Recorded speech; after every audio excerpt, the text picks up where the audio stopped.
Hey guys, welcome back to week 14 of the Axial Deadbolt budget build. Last week we installed the ToyZuki front motor mount. This week I was going to take care of mounting the electronics and things like that. I'm going to go over that briefly, but we're going to keep moving pretty quickly. There's a number of options that you can use to mount your electronics. I'm just going to go over a couple.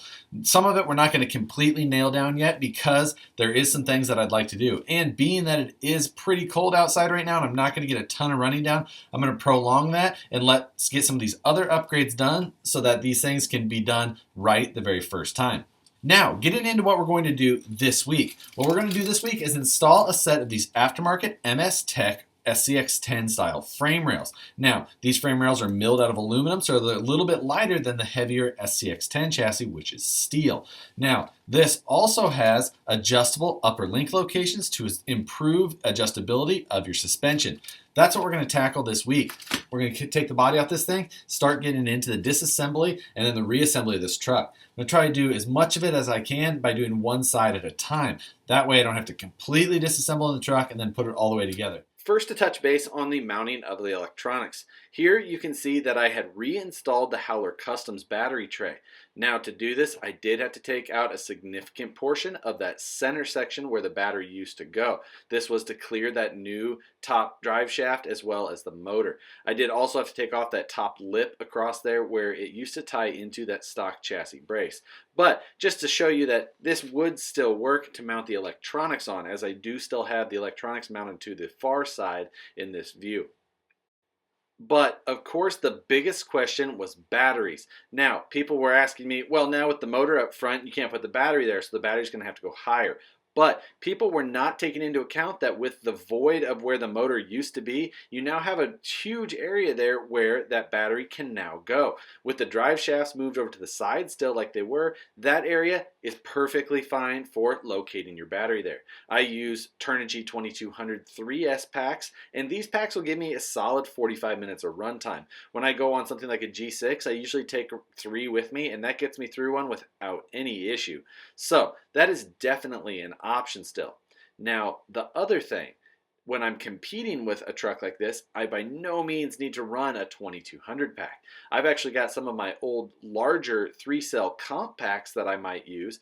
These are an 850 milliamp 3-cell. Now, something like this will get me through even a long comp course without much worries whatsoever. So, something like this, low on weight and nice and easy to package. I could put that in the same position there in the skid plate, or I could also move it up front next to the servo. Now, both of these locations are going to take some sort of mounting bracket to make sure that I can securely fasten them in either of those locations, but we'll get to that down the road. To start this install, we're going to completely remove the Howler Customs tray. Remove the 4 screws that hold it on, 2 on each side. Then we're going to remove all 4 of the wheels and set those aside. Next, remove the 2 screws in the center of the skid plate, followed by the longer screws that hold on those rocker mounts, as well as the upper link mount, only in the rear in the case of my truck that's been converted to a 3-link. Then we're going to move to the front shock mounts, followed by the screws that hold on our front bumper. 1 screw remains that holds our servo into place.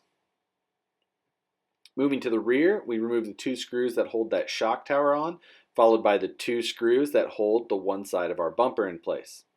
Then we can completely remove that stock frame rail.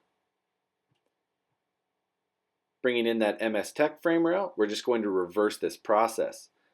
Place the MS Tech frame rail gently into place, making sure that everything lines up. The first thing I'm going to do is replace the 2 screws that went into the center of that skid plate just to hold this thing into place. Then we're going to move back up to the front bumper, replacing the 2 screws that hold it into place. After that, we're going to move to the one side of the front servo mount. The rear of the front servo mount is maintained by that front bolt in our shock tower. The rear bolt of the shock tower helps to hold that ToyZuki mount firmly into place. Next, I'm moving to mount on those rockers. These I'm using a shorter piece of hardware than what was in there before because now my upper links are going to use a new 16mm screw that relocates them further up. This is what I was gaining with this chassis with that upper link adjustability. Moving rearwards, we're going to replace that rear shock mount into the existing cross brace that was there using the 2 stock screws. Then we're going to move to the rear bumper. Now, again, on the stock chassis, we had to open up that hole on that bumper as well. So on this one, I'm just using a reamer, opening that up so that a 3mm screw easily passes through there. Then we're going to use the 2 screws to reattach that bumper back to this new chassis. After that, you just repeat this entire process for the other side of the truck. That finished up the install of those frame rails. Pretty straightforward deal, nothing that jumped out and surprised me. Any holes that you've opened up for any of the modifications or anything like that you've done previously, you're going to have to do again, as basically this chassis was made to bolt most parts right into place where they were in an existing Axial SCX10 chassis. So just something to note.